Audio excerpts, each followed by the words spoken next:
Welcome to this video where we're going to cover the new monitor clusters command in the latest CLI release. I'm Tim Middleton, a software engineer with the Coherence development team here at Oracle. Before we introduce you to the new features in version 1.7.0, here's an introduction and recap of the CLI. The Coherence command line interface, or CLI, is a lightweight tool in the tradition of tools such as kubectl, which can be scripted or used interactively to manage and monitor Coherence clusters. The CLI enhances your existing Coherence management tools, providing interactive monitoring of clusters via a terminal-based interface. It supports output in various formats for comprehensive monitoring and issue diagnosis. It allows connection to various Coherence cluster versions, retrieval of diagnostics like thread dumps, and modification of JMX attributes, making it a versatile tool for monitoring and managing Coherence clusters. The CLI has a large number of features outlined here, covering discovering clusters and managing connections, monitoring and management of cluster components, creation of local development clusters, and flexible display options. In version 1.7, we have introduced the monitor cluster command. This allows viewing of multiple panels to monitor various cluster components on a single screen. It draws on the existing set of commands to provide a flexible text-based UI. Includes sensible out-of-the-box default layouts for various components, including clusters, caches, services, proxies, and topics, to name a few. Allows the user to specify their own simple layouts based on the requirements, and works against all supported cluster versions. We'll now have a demonstration of this new feature. So let's start by creating a new cluster. Create cluster demo. And let's use the most recent version of Coherence.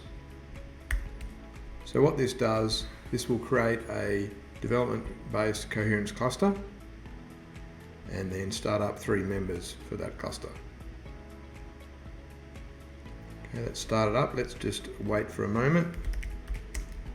Get members. Okay, the cluster started up and we've got 3 members. Let's now start the console to add a bit of data so we can see a bit of information.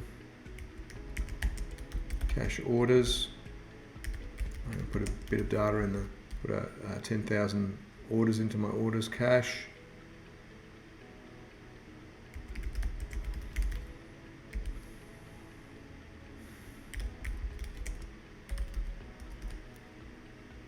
With the CLI, we have the ability to get information from the cluster. So we can say get caches, get services, and we can also get quite a few other components, as you can see here.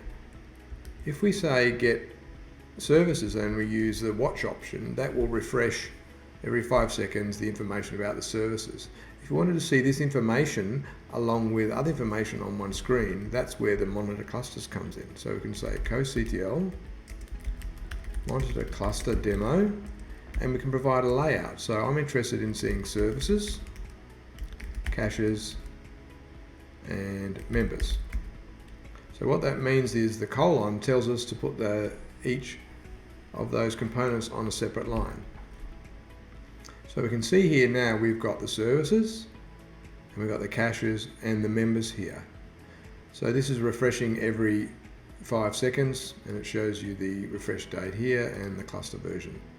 A couple of things we can see, we've got these numbers in the square brackets, and what you can do is you can actually expand that individual panel.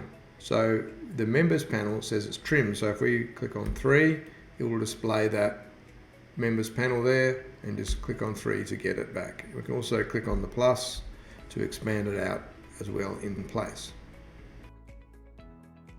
We can also provide options such as O-wide, which are available in the general CLI commands, and we'll see the additional information that's being displayed here. We can also specify a comma in the layout, which means it's going to keep the panel on the same line. So for example, services, then caches on the same line, and then members on the second line.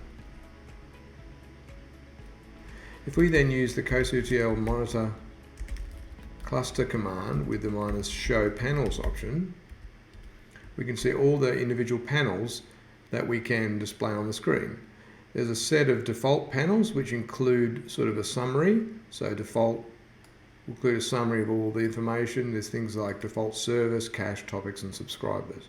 Or you can introduce any one of these here. If we do co-CTL monitor cluster without any -L layout option, it will use the default.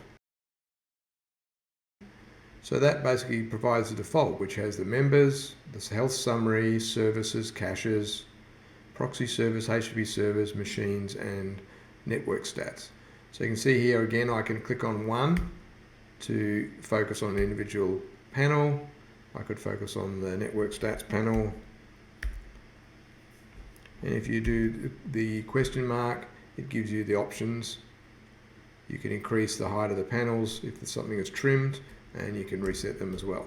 This is a very powerful way of viewing different information of the cluster on one single screen. Hopefully this has given you a good overview of the new monitor clusters capability in the latest CLI. Thanks for listening.